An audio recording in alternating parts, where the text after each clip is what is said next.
Have you ever pondered the intricate web of rights and freedoms that are the backbone of a democratic society?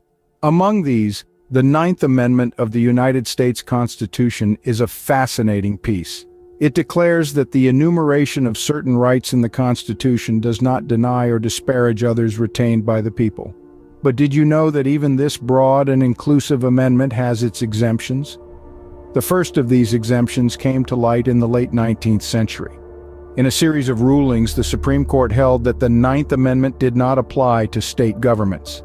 This was a significant decision, as it meant that individual states could potentially infringe upon rights not specifically listed in the Constitution without violating it.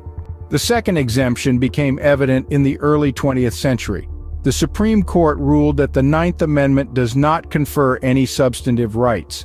In other words, while the amendment makes it clear that people have more rights than just those listed in the Constitution, it does not specify what those additional rights are or provide a way to enforce them.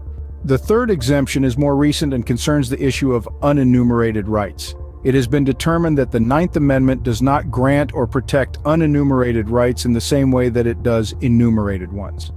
The Supreme Court has made it clear that while the Ninth Amendment indicates that there are additional rights, these rights are not protected to the same extent as those specifically mentioned in the Constitution.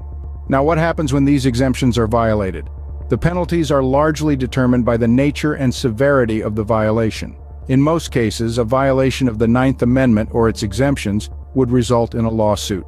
The party whose rights were infringed would sue for damages, and the court would determine the appropriate penalty. This could range from a monetary fine to more severe consequences, depending on the circumstances. In summary, the Ninth Amendment is a powerful statement of the breadth and depth of individual rights. However, its exemptions, the non-applicability to state governments, the lack of substantive rights, and the unequal protection of unenumerated rights are equally significant.